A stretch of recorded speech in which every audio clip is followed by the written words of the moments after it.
and welcome back to the Vintage Unicorn Beauty Makeup and etc. Today I am doing a review and demo of the Kat Von D Fetish palette. Yes, this is it. It is enormous.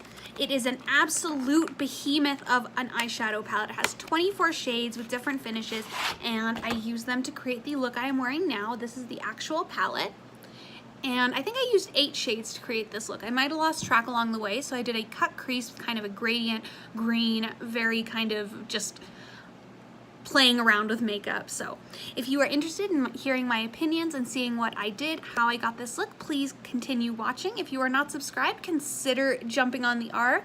The For Me to Kat Von D series is going strong and the fashion haul is almost here. I also have changed my hair, meaning I got a new piece of hair for the transformation, and I am loving it. So I will see you on this side of the video. Mwah. All right, let's get into the makeup. May I say, I am so amazed at how big this is. This is enormous. And the palette inside, even though it's ovular, is very, very big. Just the box alone surprised me. It's about, I'm gonna say 11 by 7 inches. That is huge. So give me just a moment to put my face on, my foundation and such, and then we'll get into the eyeshadow palette. I'm thinking I want to use at least 5, maybe 6 of the colors, so we might be doing some crazy stuff. How this brush is different from the number 70, which is recommended for the pomade, is it has these tiny little slits that are cut into it. If you can see there, it is just, it's almost identical. It's the same dimension. It's just got these little tiny slits cut into it, and it gives me a lot of maneuverability, especially when I'm putting on so much of my brow artificially, and it gives a little bit more of a natural look. So I'm gonna do one side for you guys on camera, and the other side I'm just gonna fill in. What I do is I take the brush and I lightly coat both sides of the brush very, very lightly. So it's really only on the tip of the bristles. Then what I wanna do is I wanna imagine that this is a triangle that I wanna draw a little bit beyond. So starting about halfway in, I'm gonna start going up. And then on top, I'm going to do the same, except I'm going to depart from the natural brow right about here and then taper off. So now I have a little bit of a line, and I'm just going to match those 2 lines. And then I have this very kind of dramatic brow. I have you guys at just a little bit of an angle so I can show this a little better and also have the mirror, because this is such a new brow routine to me. I like every time I'm learning more things. So I'm gonna go in with Kat Von D's Lock-It Cream Concealer in the shade Light 1 Neutral. So this has no undertones to it, but it isn't quite the whiteout formula. I'm gonna get just a tiny little bit on a sculpting concealer brush and really cut those brows. On a Luxie 245, I'm just gonna take the tiniest bit of this and coat the tip of the bristles. And I'm just going to run this particularly right here where I have that artificial arch that I've built in, so that I can have a super clean brow. You know I prepared for this, you just do. I'm gonna move you back here. All right, you know I prepared for this. I had a zen afternoon washing my makeup brushes, and I'm just going to grab, this is kind of an almost flat fluffy brush by the brand MSQ. It is a cheap brand, it is a synthetic brush. It is one of my favorites, especially for base colors. And I am going to go into the color Fixation, which is a nude matte. There it is on the brush. There is a tiny bit of fallout, but I don't really mind that. And I am going to, in small circular motions, buff that in and around the crease. Because I have this new lift in my eyebrow, I am wanting to make my crease a little bit bigger. So I'm going to start blending it out, and I'm also going to be focusing a lot on the lower lash line. I feel like I don't pay enough attention to the lower lash line. I'm not very good at it sometimes, so I really want there to be a nice setup for me to do some lower lash line work. So I'm gonna match the other side. Using my Die Hard Morphe M506, I'm going to dip into the color Le Petit Mot, and I just want to continue adding pigment so that I end up with a little bit of a green wing. And then I'm just going to continue building it in. So I'm going to have to dig just a little bit more into the pan. I was a little timid, and I'm going to pat and blend. There we have the pigment. I want this whole outer corner to be green. I have been waiting for some green shades to come my way, and these are not disappointing me at all. Everything I do, I want to focus inward. So I'm gonna start creating like a half moon kind of shape right here, but I also want there to be some representation on the outer corner. When I cut my crease, I'm thinking I'm going to cut through there. So all of this is going to be well outside of the crease. I'm gonna continue packing that pigment. Now, instead of using that transition color, I'm going to use this same brush to pick up a little bit of the color Sex, which is this gorgeous sunflower yellow. And I'm going to blend that through the crease into that green and really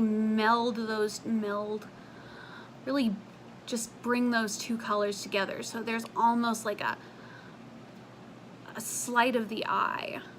Am I looking at yellow or am I looking at green? Especially right here. That is a really nice blend. They blend it beautifully. To fill in that crease a little bit more, what I'm going to do is take one of my favorite brushes, this is the Scone Large Shadow Brush, and dig into the color Shibari, which is a very iridescent, almost glitter green, and I actually want to kind of swatch it. So it definitely has some shimmer to it. And I just want to apply that where the green and the yellow meet. To create that depth in the outer corner, which I am going to mimic in the lower lash line, I'm taking an E35 by Morphe, and I want to dip into the color Obsession, which is a royal blue. That does have a little bit of kickback, so I'm just going to tap it off just a little bit, and I want to kind of start buffing that in a V shape in the outer corner. I'm going to slowly turn this into a black, but I don't want to go straight over with the black and lose that color vibrancy. Some of the shades definitely have more kickback than the others, but overall, this is like such a pretty peacock color. In person, it's incredible. I don't know if it's transferring on camera very well, but I think it will when I take the guards off. Now what I want to do is dip into the black and have the black be the next color, but I don't want to destroy the blue. So within the blue, I'm dipping into Rubber, which is the matte black, and focus an even smaller triangle within that outer corner. So I'm going to be cutting half of my crease, a little bit more than half my crease. What are my cats doing? I don't know. A little bit more than half of my crease, and I'm going to start adding some yellow right in here. So that color Sex, which is by far my favorite color in the palette thus far, I am going to blend those two together, which will give the illusion that I put the green under my eye. One of my favorite things about the Lock-It Cream Concealer, which can also be its downfall, is how quickly it dries down. So for cutting creases, it can be a very optimal option. The only difficulty is really having to move quickly. So I am going to take a clean brush. This is a Morphe G15, and it is clean. I used it for something red and it stained it. You know how it goes. And I'm just going to take a slight bit on the tip of the brush, and I'm going to start cutting in that crease very gently, and I'm just going to set that applicator upside down just like that. I apologize if I am looking beyond you. I just want this to be very nice and perfect and at the area that I'm wanting it. So I am going to start by just marking out the rough line because this isn't a full cut crease, and then I will go in and clean it up. So the absolute top of the cut crease is going to be there, followed through to about right there. Now I'm going to go in and clean that up. I want to show you kind of close up what I did. Instead of doing a full cut crease or a half cut crease, I cut into the corner, but not enough that it's going to destroy the depth in there. And then it's almost like a puzzle piece. That's what I'm thinking it is. And I'm very excited to see what's going to happen with some of these shimmers. So now that the brush has a little bit of wetness to it, I'm going to dip into that color Submissive. Oh my goodness, that is a lovely color.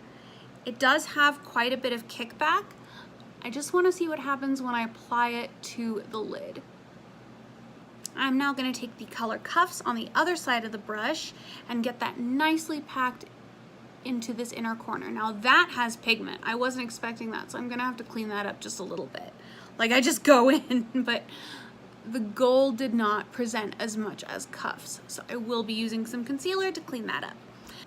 Instead of cleaning this all the way, I'm actually going to use the fact that it's way lower than my lash line, and I'm going to blend more colors in. So I'm going to go back into that beautiful blue color Obsession with the Morphe brush, and I'm going to start blending this into this outer corner and into the crease. That green has really held its own, so has the yellow. They're all very accounted for. So I'm gonna continue blending and really filling in that lower lash line. So I have that big, crazy eye, which I really think this color story is kind of leaning towards. So I will be right back. Just to clean this up, I'm going to take my damp beauty blender and apply a little bit of the L1 neutral under my eyes. That way I can clean up any of the glitter that has fallen. And the only thing is I have to work really, really fast. This is a very quick drying concealer. So see, it's already kind of getting a little bit too dry. But I think it will give me that nice little highlight that I'm looking for and also clean everything up, make everything nice and uniform, and mattify that lower eye. So I'm gonna match the other side and continue blending. First things first, I want a blacker than black waterline, so I'm gonna pull out my trusty lash liner. This stuff, I don't know what I did before this stuff. I know exactly what I did. It had something to do with like a lighter and a kohl pencil, or taking liquid liner and putting it right in your waterline. But now it's like, oh, you want black opacity in your waterline? Done. I know a lot of people don't like how it feels. I've gotten quite used to it actually, and it really doesn't feel like much after a while. I think it's just the concept that some people are kind of hesitant about. The one thing is you want to wipe off the residue. You don't want to go in with a ton of product on this little applicator, and you just want to like push it onto the waterline. And then for the tight line, you're going to have the natural inclination to blink. Just try not to. And even if you do blink, it is okay. I don't usually tightline beyond right here. Another trick is to just blink into the applicator. And that way you can get it all the way around. All right, winged liner it is. I was thinking this look actually is very pretty without a winged liner. I just want a little bit of winged liner to pull it all together. So I'm gonna pull out my dagger liner, and I know a lot of people have been posting that their dagger liners dry out. It's not that they dry out, it's that eyeshadow and skin cells seem to be getting stuck in the brush hairs. It is an actual brush, not like a felt tip. So I always carry my cardstock wherever I keep my cardstock right next to it. And before I use it, I like to just brush off the tip to make sure that it's working nicely. And then with the tapered side facing inward, I am just going to fill in that band ever so slightly so that there is some separation between that shimmer and my eye. And I have my mirror right here. This is actually kind of a cool filming angle because you're seeing kind of what I'm seeing in the mirror. Again, I'm going to fill in that band. I'm just going to wipe off the tip of that brush again with the tapered side facing inward, and just add a little black band. Now, to do the actual wing, I'm going to wipe this one more time and make sure that it is flat in that calligraphy kind of shape. And I'm just going to draw my shape. Determining where my shape goes, because I have kind of adjusted, is going to be difficult. What I want to do is I don't want it to be too high nor too low. I want this color to nicely complement the wing. So I'm actually going to do it a little further out than I would, and there I have my line to begin with. I did taper it up as well. Now on this side I'm going to do the same thing. I just want it to fall about 2 millimeters inside that green blend. All right, so now I'm going to double back on it, starting about 3/4 of the way down, and now I have my wing. On this side again, I'm going to one more time wipe off those bristles, 3/4 of the way in or so, and drag it down. Now to fill these in, I like to let them dry a little bit, but it's really just a fill in the blanks kind of thing, but I do like to give it multiple coats so it has that like kapow blackness. Sometimes it also looks like you filled it in, but there are streaks. So once I'm done with this eye, I'm going to return to this eye. Lights, camera, lashes, right? So I picked the Ash Lash lashes in Maryland. They are vegan and cruelty free. I absolutely love them. They're flirty, but they're not like gigantic, so they're really showing the look. Also, I'm really liking how this concealer turned out, but I think that it needs a little bit of warmth. I didn't pick up the blush kit from the Fetish collection. I don't wear a lot of blushes. I tend to have favorites, and one of them happens to be the Kat Von D Face Shaper Blush in Por Vida, for life. So I'm just going to kind of buff that in, blend it in between the contour, the concealer, and all of the other stuff, and then just circle it around. And I do want it to show in the front ever so slightly, which I usually don't, but this is kind of the, I don't know, when I think of fetish, I think of like how I feel when I hear the word fetish, so there definitely needs to be some blush involved. Big smile. There we go. And I love this color. It's such a pretty kind of delicate pink. You can amp it up if you want to build a little bit more coverage. And it doesn't really need to be in any one given place because it shears out. It doesn't have too much shimmer in it. It's just a nice alternative. I think I am going to stay matte on the rest of my face. And the last thing, of course, is going to be lips. All right, I think it's about time to finish off with some finishing spray. Oh, I love that. All right, so final thoughts on the Fetish palette. I think the color story is absolutely to die for. I think I was a little let down by the amount of kickback and the amount of fallout on a couple of the shadows. Also the lack of pigmentation in the shimmer shadows. However, overall, it is a beautiful product and I am very excited to be using it and to have it. I'm just like, oh my gosh. I think that there are 1,000,001 looks you can create using this, and I only dug into, how many shades did I use? I think I used 8 shades, so there is definitely a world of possibilities. With that being said, this is a $68 eyeshadow palette, so it is definitely not cheap.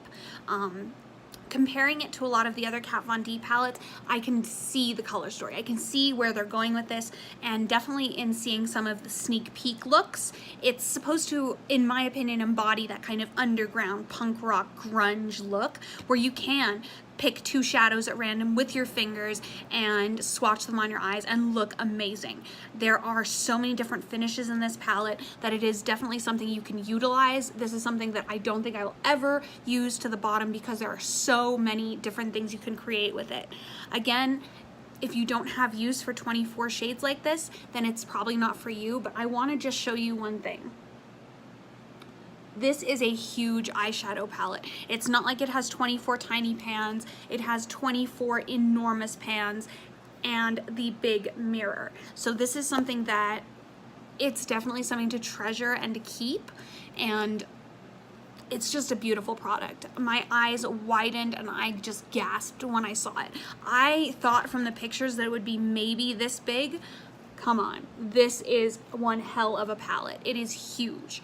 So with that being said, if you are not already subscribed, I hope you consider subscribing. Remember, my From Me to Kat Von D transformation is still in progress, and I will be doing my fashion haul very soon.